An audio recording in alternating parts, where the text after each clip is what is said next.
This happened over a decade ago, somewhere in northern Michigan, during the summer. My friend, Kathy, 18, my boyfriend's half-sister, May, 16, and I, 17, drove down from our hometown to visit friends. And we were on our way back home in Kathy's shitty little Geo. By shitty, I'm talking this piece of crap had engine problems, overheating problems, ignition problems, and was constantly falling apart. More than once, it has stalled or just stopped working in the middle of the street while we were trying to get somewhere. But Kathy thought it would be fine, since we hadn't had any problems with it on the way to our friend's house.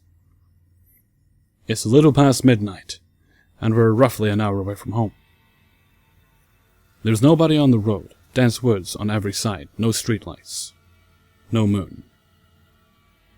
I can barely see past the windshield because I have a form of albinism, which leaves me legally blind in my left eye, and with a really awful vision in my right eye. My depth perception is terrible, and I can't see more than a few feet ahead of me at most. But usually I can make out lights in other cars when they pass, and sometimes street signs and people when they are close enough. We drove down this narrow, hilly road, and on the descent down a hill, the Geo makes a strange sound. Kathy starts braking, and when we get to the bottom of the hill, the car quits working. Kathy swears and turns on the hazard lights. She and I get out of the vehicle and I help pop the hood, which causes a bunch of smoke to fly out. After the smoke mostly clears, Kathy tries to figure out what went wrong this time. We stand in the dark for at least 45 minutes, maybe longer, before we realize she couldn't fix the car and needed a tow truck. These were the days of MapQuest printouts and brick phones, so we couldn't whip out our smartphone and look up the closest tow truck. I decided to call my boyfriend, Caleb, to come pick us up, and suggest we come with the tow to pick up the Geo when it was daylight. May and Kathy agree, so I take out my cruddy Nokia and call my boyfriend. Then I realize, no service. I ask May and Kathy if either of them had service. They both check and shake their heads. May gets a bit panicky, and we all hold our phones up, trying to get a signal to no avail. It's hot as fuck, and after failing to get any kind of service, we're all feeling a bit spooked and uncomfortable. May begs us to do something, because she is more afraid than Kathy and I. Kathy attempts to calm May down, and I wonder if the thick woods and hills are blocking out our reception. I tell May and Kathy to wait by the car and walk away from them up the hill we had just come down, holding my phone out. Still no signal. I walk further and further away until I reach the top of the hill. I can't see the outline of the Geo anymore, but I can still hear May at a distance. Even at the top of the hill, I don't get a signal. I know it's gotta be the trees in the way, so I get the idea of climbing up a tree and calling from there, just to see if it works. In hindsight, this was not my brightest idea. Me being an idiot, I saunter off into the woods in search of a climbable tree. At this point, I just want to go home. And this is the only thing on my mind. I find a nice one with low branches and lift my body upwards towards the trunk. I climb the branches higher and higher, and about midway up the tree, I feel my pack of cigarettes fall out of my shorts pocket. I'm kind of annoyed, but figure I can just look for them when I climb back down. I take my phone out and hold it up once I get near the top. I have service! Relieved, I call Caleb, but he doesn't pick up, so I call again until he does. He answers in a sleepy but pissed voice, but I'm having none of that, and simply explain our situation. He asks where we are, and I give him the name of the road, and my best guess as to how far along we are on it. He says he will be on his way, and tells me to go back and wait with May and Kathy. then yells at me for being stupid and climbing a tree in the dark with my bad depth perception. I assure him that I'm fine. He's skeptical but says okay, and we hang up. I start climbing down the tree, but my hand touches a big glob of sap. So I try and wipe the sticky goop off on my shirt. I'm already sweaty and gross, so I'm not too happy about the sap.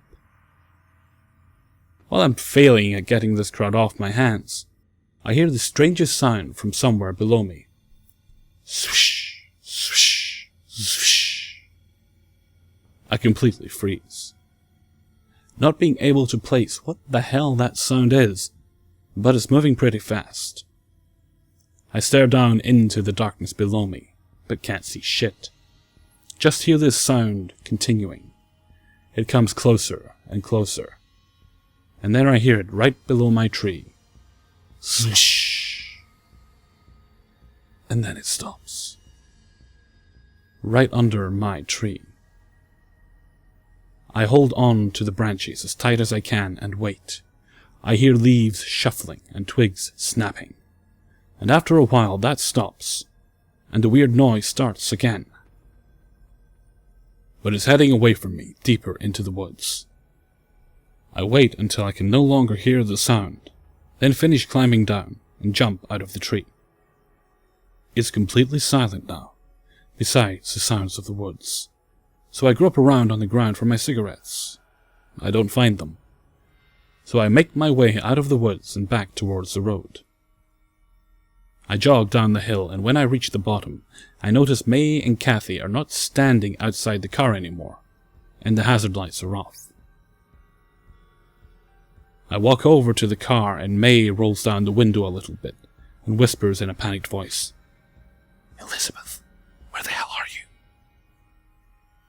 I point back over my shoulder towards the hill, and started to explain that I had called her brother, but Kathy yelled, "What are you doing? Get the fuck back in the car!" I gave them a weird look until May unlocks and opens the door, and I crawl into the back seat with her, slamming it behind me. Kathy slams the locks and double checks them, while May rolls up the window and makes sure the rest are rolled up. One of the windows has never closed all the way, but there's less than a finger space, so it's not too big a deal. May is freaking out about it, and Kathy has lost her cool as well. I'm still confused and ask what the heck is going on. May tells me that a bit after I went up the hill, some weird person came out of the woods and ran really funny up the hill in the direction I went. They got freaked out and turned the lights off and got in the car. They thought they had got me. I am honestly scared at this point, because if I hadn't stopped to wipe sap off my hands, I most likely would have got out of the tree at the time I heard the weird noise. I knew it was that person. I tell them my story, and everybody in the car is scared shitless, but are relieved that Caleb is on his way. We only have to play the waiting game now. We sit on the road for what seems like forever. The dread we were feeling made time seem like it was going slower than normal. Kathy and May are looking out the windows, surveying the area, and I'm just sitting there hoping Caleb will hurry the fuck up and come rescue us. Suddenly I hear May whine, "Oh my God," and she starts crying. Kathy snaps her head to where May is looking, and stifles a gasp. I look where they are facing. I see nothing but the dark. But then I hear through the small opening in the window, "Zwish, zwish, zwish."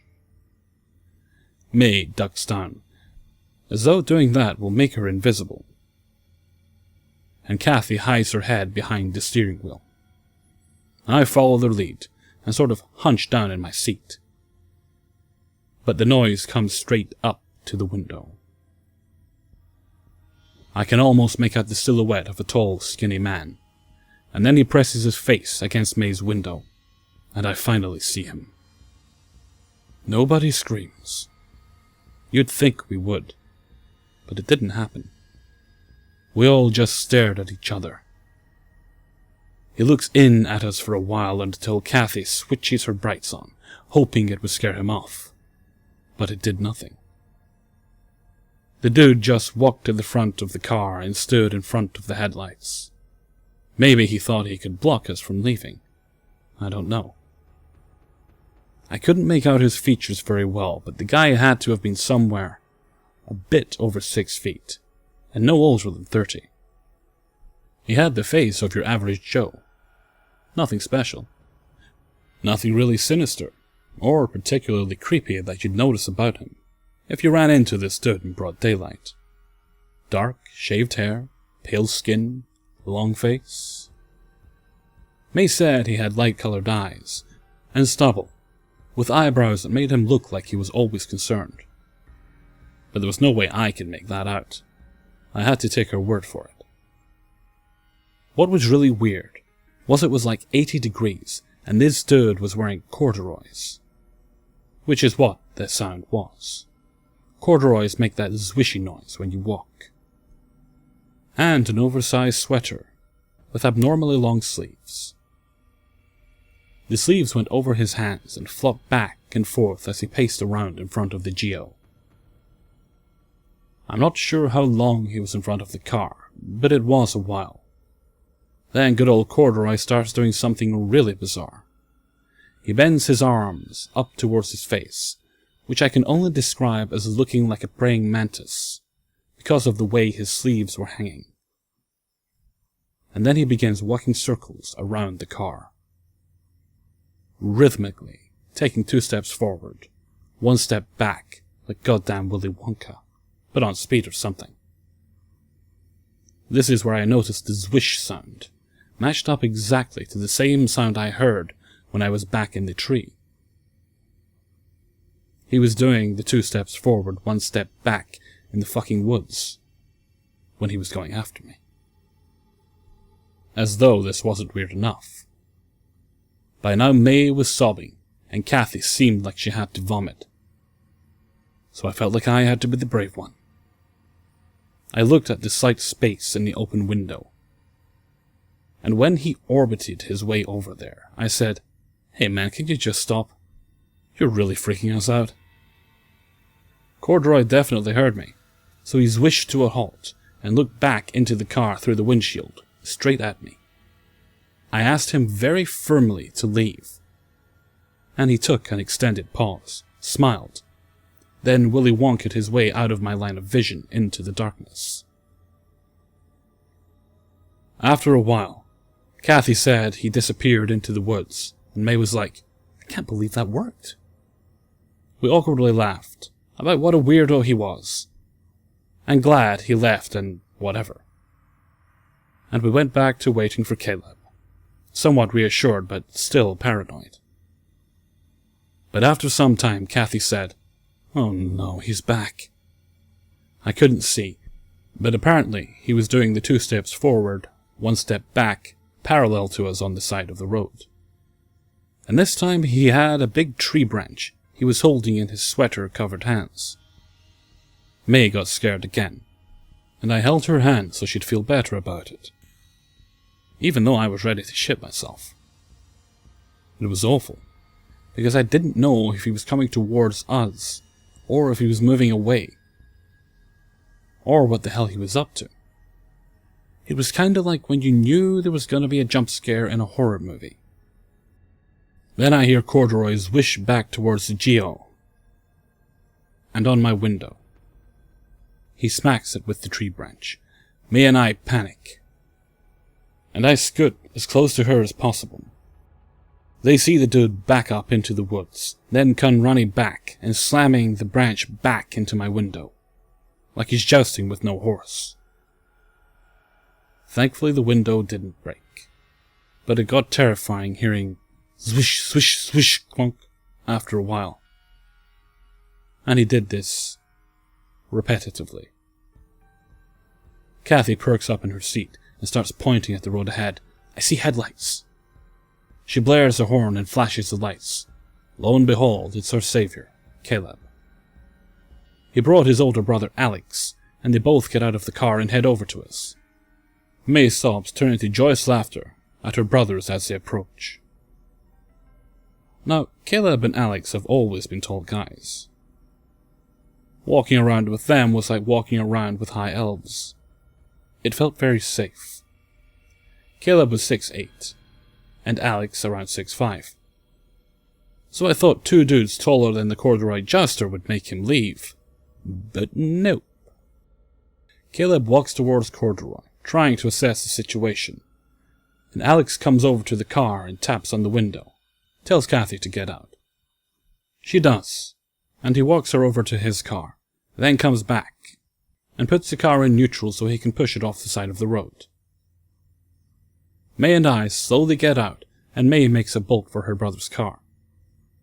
I help Alex push the car to the side, while Caleb distracts the corduroy jester by holding the end of his stick and telling him to fuck the fuck off.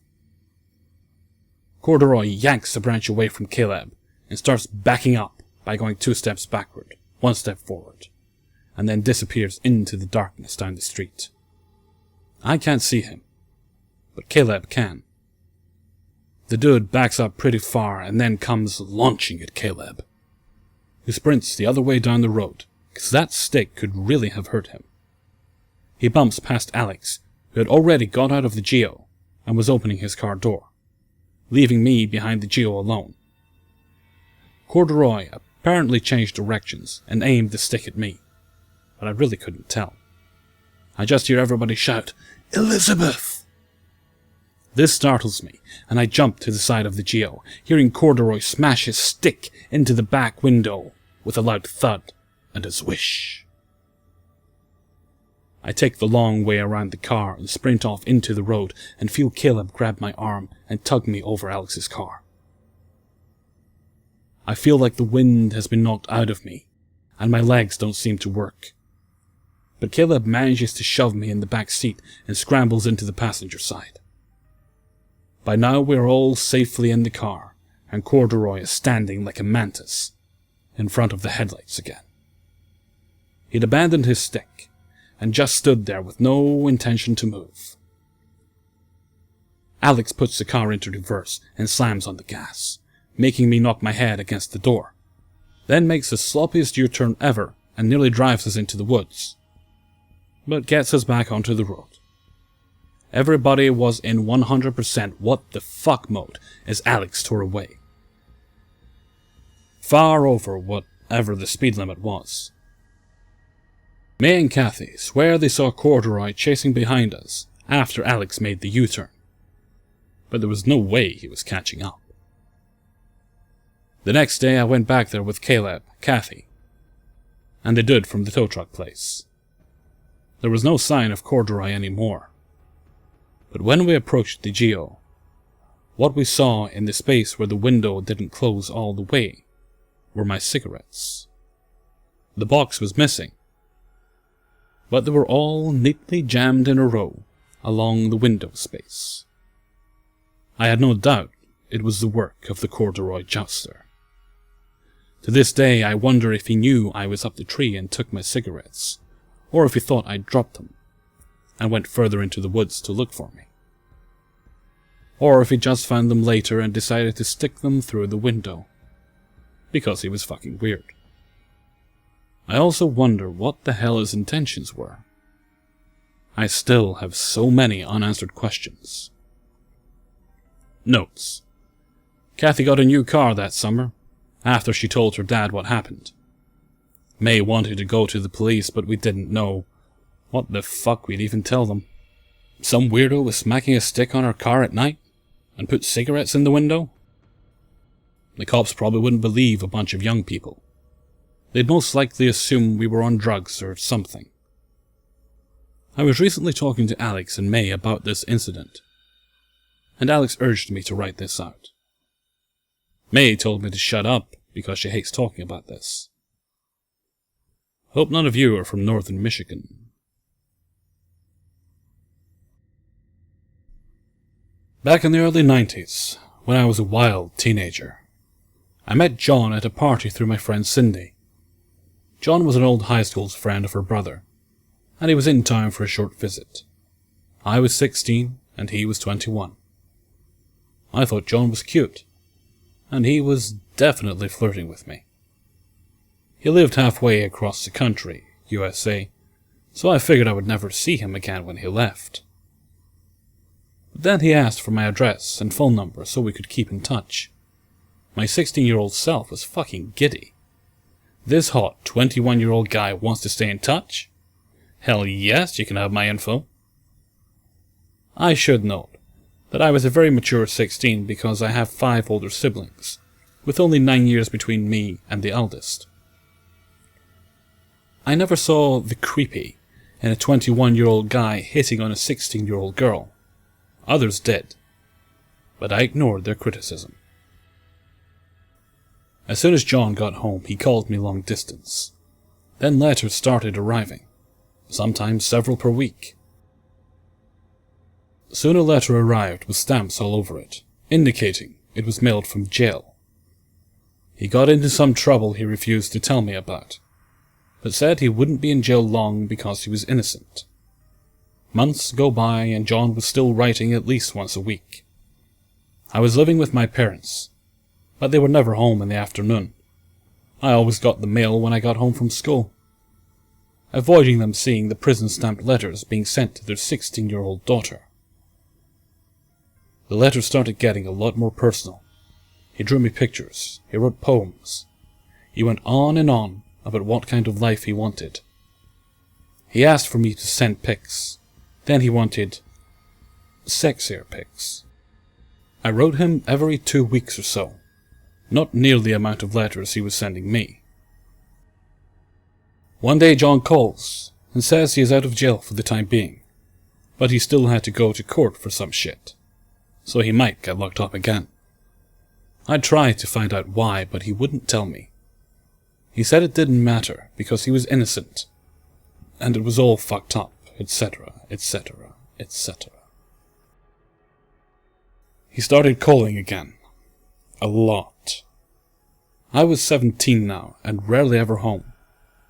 So he started calling later and later at night, which got me in trouble. He was getting more and more obsessed with constantly knowing everything I did.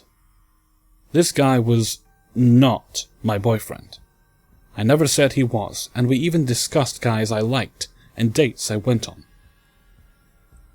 But he totally changed his attitude over time. I was tired of his interrogations, so one night, when he called, I lied and said I hadn't done anything. I was sick and in my room sleeping. I just wanted to get off the phone and go to bed.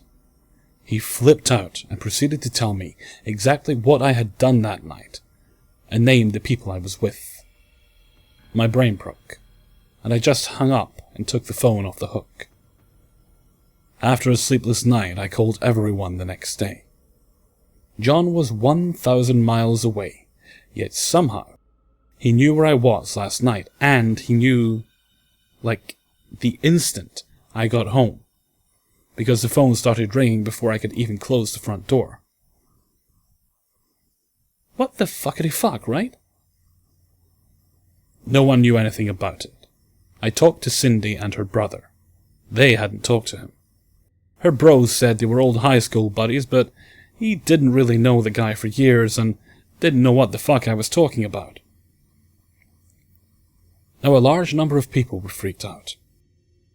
The circle of inquiry expanded as everyone tried to figure it out. We found no answers. John called every night, but I didn't answer.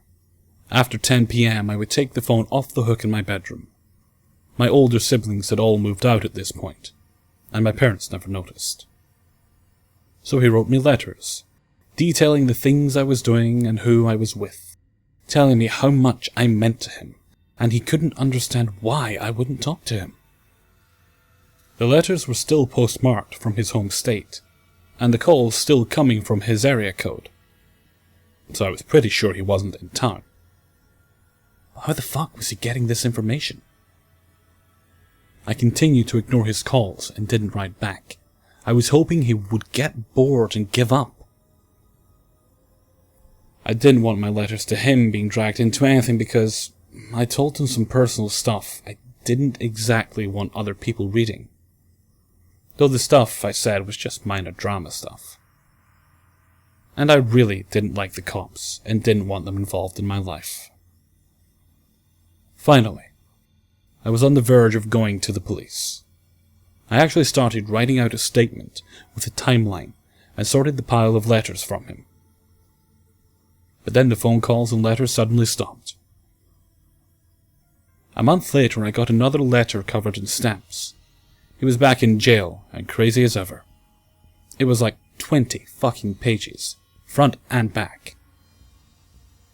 Wall to wall, pure batshit crazy with doodles covering every square inch of paper. I wrote back, a single page with only enough words to explain that if he ever wrote or called me again, I would take every page he had ever written to me and send copies to the police in his local city, the warden of the jail he was in, and to his old high school buddy Cindy's brother, so he could spread the word of John's craziness back through his old acquaintances. I never heard from John again. I also never figured out how he was stalking me either.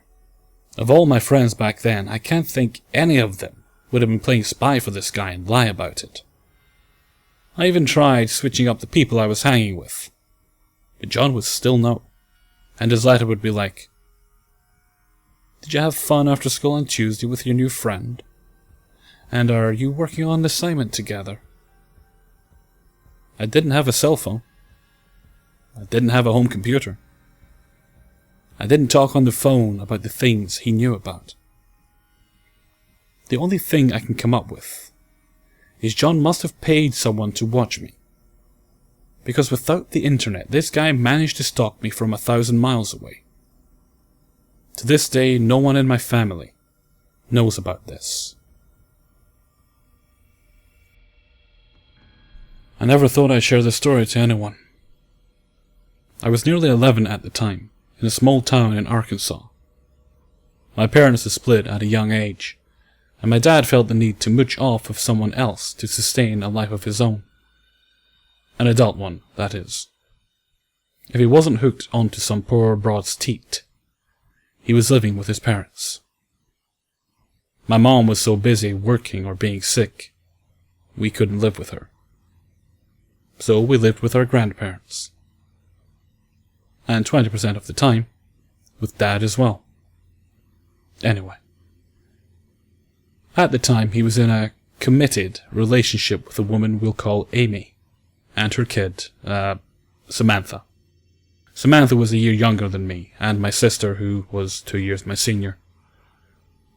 So I was better friends with her than my sister. Downtown there's a big old park. It's been there since my sister and I were babies. And I had some great memories there. There was a lake with a dock made to walk onto and view the lake on. Samantha and I were playing on the dock, spotting ducks and fish, while my dad and her mom were about 3/4 the length of a football field away, sitting at one of the picnic tables and chatting. My big sister hadn't come, so it was just Samantha and I. Samantha was counting the ducks and attempting to call them over, while I watched the bubbles form on the water from the swimming fish below. Not within 3 minutes of this, we hear someone else on the dock. It was kind of easy to, considering the dock is all wood, and footsteps are quite audible. The dock, by the way, is in the shape of a T. You walk onto it, walk a bit, and there's an intersection leading to viewing areas. All open space and guarded with more wood and handles and shit. It's hard to describe. Anyway, me and Samantha are on the right side, with our backs to this person. We figured it was a fisherman, which wasn't uncommon, so we ignored it. That was until this person approached us from behind. I figured it was my dad, and turned around to smile over my shoulder. But my blood went cold when I realized it wasn't my dad at all. It was a tall man, about 6'3", wearing a dirty tan coat, a white t-shirt covered in brown stains, and a pair of jeans. He stood way too close for comfort, and the smell of gasoline stung my nostrils as he stood there. Because of the way the dock was built, he took up most of the space, blocking off any escape, unless we leapt over the benches on either side of him. "Not today, man." "I'm sorry, were you in your way?" I remember saying that, because I meant to say it in a deep, serious manner. I wanted to seem older than I was. Most people thought I was an older teenager anyway, so maybe he'd back off. He didn't say anything, simply looked at us. Suddenly, he smiled. A freaking, blood-curdling, wicked, malicious, sadistic smile. All rotten teeth and tobacco stains. "Are you ladies alone?" I heard Samantha whimper beside me, and cleared my throat. "No, my dad is right over there." I pointed across the way, not breaking eye contact. "And he's a cop, so if I were you, I would find another pair of kids." I regretted saying it as soon as it left my mouth.